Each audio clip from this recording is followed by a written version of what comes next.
parole aux associations.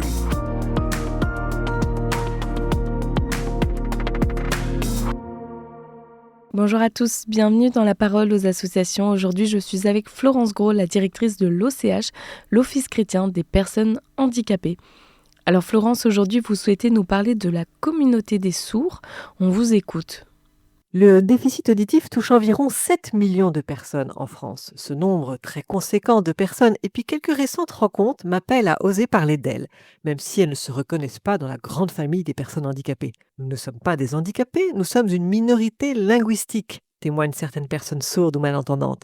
Elles ont en effet développé une langue, la langue des signes, et une culture qui leur permettent de vivre entre elles et parmi nous. Aux entendants, elles disent « Cessez de vouloir nous guérir, cessez de vouloir nous changer ». Alors comment on fait pour rentrer en relation avec une personne sourde ? Alors, entrer en relation, c'est aller vers elle pour lui signifier notre désir de communiquer avec elle en la regardant. On dit souvent qu'un pas vers une personne sourde, c'est faire la moitié du chemin dans la communication. Trop souvent, les entendants fuient pour ne pas se trouver en échec. Et avouons-le, nous peinons déjà à nous entendre entre nous, bien entendant, encore plus à nous écouter. Alors, aller vers l'autre qui communique différemment, oui, cela demande un effort. C'est pourquoi toute tentative sincère de communication avec une personne malentendante est bien accueillie.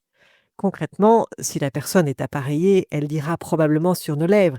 Il suffit alors de se placer devant elle, en évitant les contre-jours, et de parler distinctement sans crier. Si son mode de communication est la langue des signes, il faudra garder le contact visuel et sans doute favoriser l'écrit. Quelques signes appris facilitent la communication, mais apprendre l'ensemble de la langue des signes demande une véritable formation. Est-ce que vous pouvez nous expliquer quelles sont les expériences de la Fondation OCH avec les personnes sourdes ou malentendantes ? Non seulement la Fondation OCH se sent très concernée par cette communauté soudée, mais elle apprend d'elle. Chaque rencontre avec une personne sourde est un enrichissement personnel et plus largement pour la Fondation. J'aime leur présence lors des conférences de l'OCH que nous essayons de rendre accessibles. Elles sont la plupart du temps signées.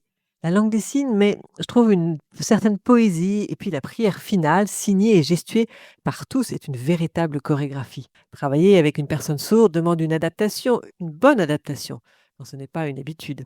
Par exemple, inviter une personne sourde à une réunion, c'est ne jamais oublier de la regarder, c'est articuler, ce que j'ai bien du mal à faire, c'est lui laisser le temps d'intervenir et s'assurer qu'elle a pu suivre notre discours en même temps que les visuels projetés.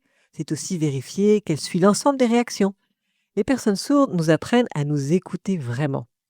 Alors récemment, l'équipe de l'OCH a invité Xavier Lepinet, dominicain, docteur en théologie spirituelle et prêtre référent de la communauté sourde de France.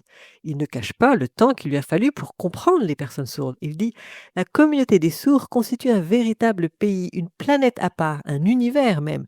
Mais au fond de chaque sourd se trouve un monde intérieur bien plus délicat encore à appréhender. » Il leur a consacré un magnifique livre intitulé « Les sourds en ce jour-là entendront les paroles du livre » aux éditions du Cerf.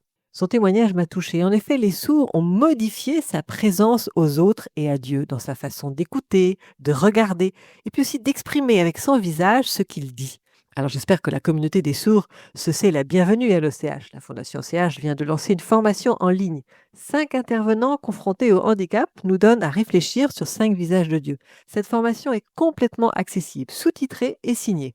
Comme l'OCH invite à vivre ce MOOC en petite fraternité, j'invite tous les auditeurs à se procurer cette formation sur le site de l'OCH ou de ITEO, notre partenaire, et à former un petit groupe autour de personnes malentendantes. Une belle façon de se rencontrer, de réfléchir à plusieurs, de partager nos expériences, de s'écouter en profondeur et de communiquer différemment.